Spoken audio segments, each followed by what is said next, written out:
that's fine. That's good. You were talking about the issue of the developing nations, and here's just a funny anecdote from my little Jamaica odyssey. You know, there are some people down there in Jamaica that are trying to do some of this stuff that they know about social media. A lot of people I'm connecting with are on Facebook, right? So here I am sitting in the United States, and one of the things I hear about is a Jamaican entrepreneur conference that's going on down there, okay? And so I'm talking to my connections in Jamaica that don't know about it. So I'm making a connection here for them there. So clearly there's a need for more of these kinds of tools to be in their hands. I mean, there's no Craigslist in Jamaica. Social media really is the game changer here, because we couldn't have even thought of doing this before social media came on. It's just a game changer. Oh, go ahead. It strikes me that there's like two different kinds of economies going on here. One is kind of like based in masculine principles of like numbers and ledgers, and the other one is based in feminine principles of like telling stories and participating in community. I was just wondering if you had any thoughts about whether there could be an integrated model that showed both of those sides, or whether they were inherently just destined to be separate. We don't put any doctrine on what social capital is, what that social currency is. We don't say it's a masculine thing. It's providing an exchange, but it's social capital, creative capital, intellectual capital, and factors of production. And those are, I think, manifested equally across the genders. And it's what people do in communities, and you know, that's as far as I'm willing to go to define. And we're not telling you what a dollar is. We're not telling you what that social currency is. It is what your community says it is. It's a social agreement. That's all we're saying, and we're providing a substrate for that social agreement to be visible. Interesting that years ago, I mean, my entire brain was changed by a woman named Marilyn Waring from New Zealand, who wrote a really amazing book, I think in the 80s, called Counting for Nothing, that basically talked about women's work and how, because women's work was quite often not paid work, that it was invisible and it wasn't included in measures like the GDP, and because it wasn't included in measures, then policy was being set around, the policy was not favoring women's existence, families, supporting the community, that sort of thing.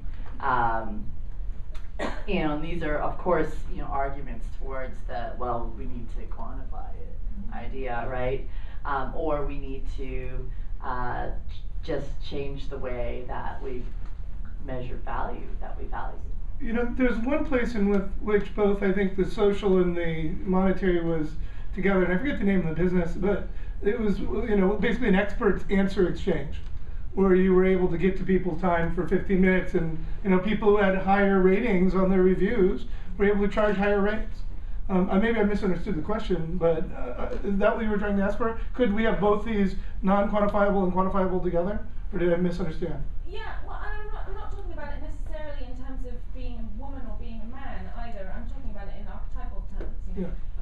But yeah, the idea that the way that we work with money right now is like very simple, and there's numbers in a ledger, and it's very easy. It's logos, it's logic, it's understanding. Right. Whereas the feminine principles are more about telling stories and making connections, and I just feel like there's perhaps some middle ground between those two things that might create a more integrated model. Well, what I think is that we actually kind of already have it to a degree, and we just go to the lowest common denominator, which is money. Because that's the simplest way to deal with it and be done. Because otherwise we're sitting and having coffee with everyone we buy stuff from each day. Yeah. And there's just not time to do all that. And so, right? And so that's the thing. So we've shortcut in too many places through the industrialization of society. And there's now a return to more of the feminine, the storytelling, and the connection. So we have we have like 1 or 2 minutes. So one last question and quick answers, and then. This isn't a question, just a generalist comment. And a thank you, first of all, because I'm perceiving a lot of brilliance in the panel here. So thank you very much for that.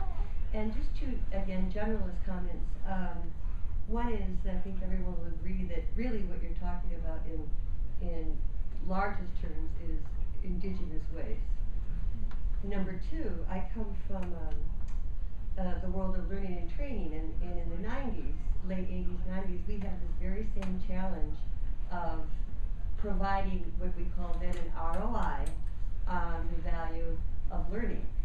And because learning, for the most part, and the knowledge sharing that we were providing was certainly intangible. So my guess is that as the brilliant panel that you are, you've already investigated and learned from some of those models, and now training, of course, and corporate universities, and learning and development even in nonprofits or social profits is very much a way of existing and performing in the business world. Yeah.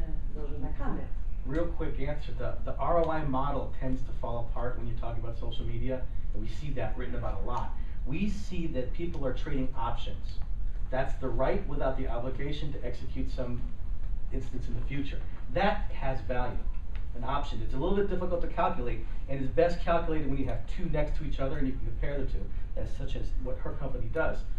So there's a complex answer to a very simple and ROI, I'm not suggesting ROI for this model. That was something that worked 15 years ago. Okay, great. Right. Well, it's a changing mindset, and again, what we find with it is the same thing that happened there. It happens over time, and we've got to have a little more patience and a little more persistence in order to get people to value the same things we do. And either people are going to see that, and it's going to be a common truth that becomes uncovered, or they're going to disagree, and it's going to only be a few people instead of a market. All right, so we're done. I just thank you very much. You're also a brilliant audience. Holding on. And I'm sure you guys will be around with Greg to bounce some more ideas off. Thank you very much. Thanks a lot, you guys. That was fun. Good, thank you. Chris, you were brilliant. Oh, no,